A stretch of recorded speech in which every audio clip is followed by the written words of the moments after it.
Hi everybody, so I want to go into heating a little bit, mostly because we kind of get absorbed into actual heating appliances and the minutiae of them and are they more efficient, are they better, etc, etc, etc, and then lose sight of the overall picture. And the problem with losing sight of the overall picture is you start to hear nonsense and believe it. Now the overall picture is actually incredibly simple. It's based on a few guides. The first one is what we call the second law of thermodynamics. Now I hate calling it that because we think of it as a law, and when we think of a law we think of it in the same way as a legal law. It's a law that governs behaviour and you can break it if you're maverick enough, which loads of drunk drivers testify to, much to the detriment of others, but we think of it in the same way. But a scientific law isn't a legal law. A scientific law actually is little more than the sum of observations over millennia. So the caveman was sitting in the cave in front of their fire and said, "Hey, Ugg, have you noticed how it always goes from hot to cold?" And Ugg has sat there with his beef and nodded. That's been a truism throughout our existence, and it is just a statement of observation over millennia. That's a scientific law. It's not a legal law. It's a description of what's going on around you. Now, a legal law you can actually choose whether to obey or not. A scientific law is not something you can really choose. I mean, you can choose to disbelieve in gravity, in which case, make yourself a tinfoil hat and go and apply for a role in the next Matrix film. Why not? You can certainly choose it, but it won't ignore you, and the next time you step off a cliff, you're going to find out it hasn't ignored you at all. So, scientific laws talk about the way the world is as we have to deal with it. Now, it would be wonderful if we could make it go from cold to hot, but we can't without inputting energy. Maybe in the future we'll discover some way, which would be fantastic, and people are researching on it, which is equally fantastic. But over the next few months of winter, with high prices in fuel, it's about as much use as a chocolate teapot. So for our experience, what we want to do in warming up space, we can more or less take for granted that hot goes from hot to cold. And that is the second law of thermodynamics. I mean, sure, it can get super complicated if you start putting it in mathematical terms and fiddling it on with it like the mathematicians and theoretical physicists just love to do. And I tend not to believe that stuff much anyway. I just go back to the first principle, back to the basic principle, back to the statement of a millennia of observation. Hot goes from hot to cold. Now that might seem like a really fatuous thing to say, but actually it's kind of super important when it comes to heating your house, because of course in winter, outside is cold. Inside you want to keep warm, and of course that warm is trying to go outside because heat goes from hot to cold. So it's trying to get there. You want to stop it doing that to keep nice and cosy and hold it all in there, and obviously from that, the best thing you can do is insulate. Slow it down. Slow the amount of heat you're actually using to the cold outside. That is going to make a huge impact, which is why the government is always burbling on about triple glazing and cavity wall insulation and all kinds of stuff. It's just an attempt to do that. Now, of course, when you want to heat something, the amount you want to heat has a huge impact. You can see this. Just try and boil a cup of water on a candle, then try the same trick on a bath full of ice water, see how far you get. We know that the bigger something is, the more energy we've got to put in there to get it to the same temperature.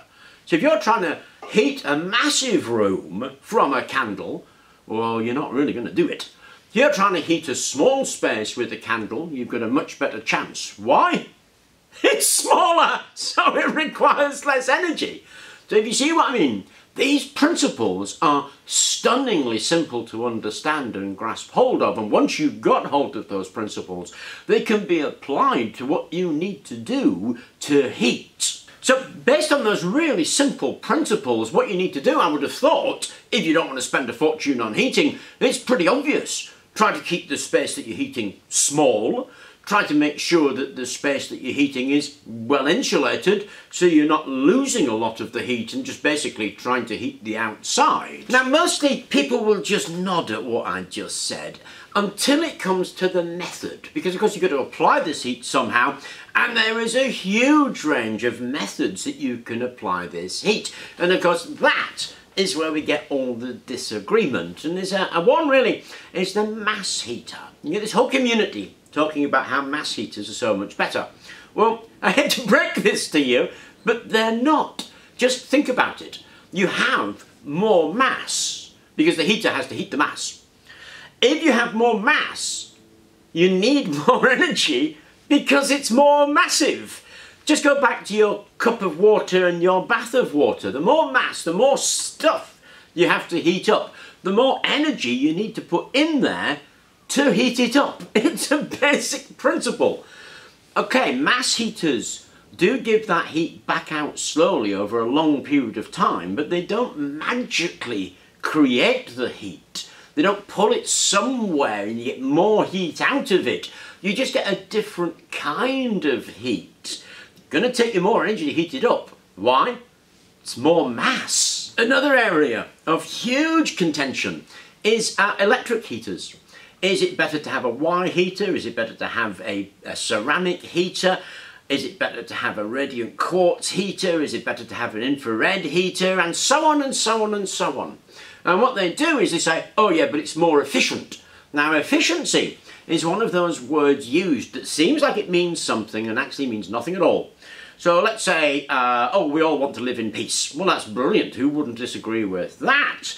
But what about if my idea of peace is to go over and cut all the heads off all roses because I hate roses? I'm certainly going to upset some people, and I can just go, oh, hey, calm down. I'm just trying to live in peace.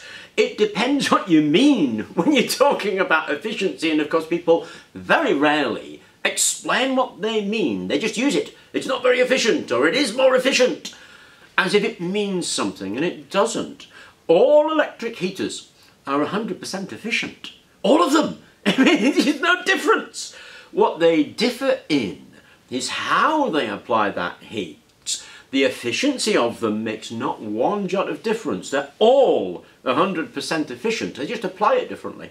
And that actually is to do with personal choice. What makes you feel good. And of course, whenever you get something like that, there are all colours under the sun, and you'll get people arguing that one is better than the other, when truthfully, it's just one they prefer. But if you say, you know, you should use this because I prefer it, who's going to listen to you?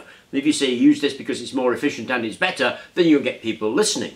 But the truth is, all electric heaters are 100% efficient. By that, what I mean is, if you put 1 watt of electrical energy into an electrical heater, you'll get 1 watt of heat energy straight back out at you. That's what I mean. It converts 100% of the electricity into 100% of the heat. But of course electricity, well, that's a very different beast depending where you are. So here in the UK we pay a fortune for our kilowatt hour because we buy it from France mostly. And somewhere like Canada, where they've got an awful lot of hydro, I believe, and I'm sure the Canadians will correct me, it's round about 13 cents a kilowatt hour, and that's Canadian dollars, which I think the exchange rate is 1 goose and an egg for a Canadian dollar. It's something like that. But 13 Canadian cents is peanuts. So if you're going to heat a place, electricity becomes an option. In England, it's a very expensive option. So in terms of cost efficiency, electrical heating's not that great, depending on where you are. So what I'm saying is that the method that you use to heat that well-insulated small space is very much dependent on where you are, what you have available, and what suits your lifestyle. So efficiency isn't going to change, but effectiveness is. Effectiveness is how you feel about it. So if you take a tea light, for instance, and change that into infrared so it bathes you in infrared, you're not going to get any hotter, because if you get a tea light of 80 watts, it's going to have 80 watts whatever you do to it. But while you're in front of it, you are going to feel better. It's going to be more effective at warming you up. But the minute you stand up and walk to the back of the room, you're going to feel cold again, because it is not going to heat the room. It depends what you want to do. If you want to heat a room, then a tea light under a plant pot is going to do no good whatsoever, really, unless you're living in a cupboard. If you want to feel like you're getting warmer because it's being bathed in infrared, then a quartz heater, a halogen heater, that's going to be pretty good. But if you then walk into your kitchen, you're going to be pretty cold. It's not going to overall improve the efficiency, but for a job, it is going to improve the effectiveness of making you feel warmer while you're in front of it. It's the same for sticking a fan on things. You stick a fan on things, it's going to blow the warm air around the room, and that is going to warm up the room on average, but it's going to take longer for the room to feel warmer for the given heat output. You're not creating energy by doing any of this stuff. If you just want to wait for the thing to convect around, or it will do, it just won't be as quick for the heat to travel a section of the room, but that bit where you are will get hot quickly. The rest of the room will heat up in time. A fan will heat the whole room, but the whole room will remain at a lower temperature for longer. It really just depends what is effective for you. Okay, so we've talked about the second law of thermodynamics, how it goes from hot to cold. We've talked about energy, how you can't get more energy out than you put in. And we've talked about efficiency, which is more or less a nonsense. And it really all comes down to effectiveness. I think that's the word that we need to be thinking about, and the word that we need to apply to what it is we're doing when we're thinking about heating is, how effective is it? And when you're thinking about effectiveness, of course, then you're thinking about things like insulation, space size, better use out of the heat that you're producing, and so on and so on. Effectiveness, to my mind, is a much more useful concept than the ones that we seem to be using. Now, advertising, of course, it well understands how we think. And when you read these things going, it's more efficient, it is just blurb. I mean, people tie themselves in knots to get a 0.5% efficiency increase so they can stamp that on their advertising. Well, really, you'll get much more effective use out of your heating if you do simple things like put one of those sausages on the gap in your door, close a door when you leave a room, put some calcium chloride around to dehumidify it, because it actually takes 5% more heat on average for an average room to heat it if the room has water, because you're heating the water vapour, and of course that takes more energy than it does to heat dry air. So effectiveness is a much better guide to my mind, and of course we get this, or I've got this, just from looking at those few basic principles. There's not mathematics involved, it's just the concepts. We just look at those simple concepts that people have discovered over millennia and then applied, and if we apply them now, we can make sensible decisions, and that, I think, is a much better guide when trying to find a way of keeping warm. So, I hope this discussion helped. I hope it gives perspective to what it is that we're doing. Thank you very much for listening, and please do remember to like and subscribe.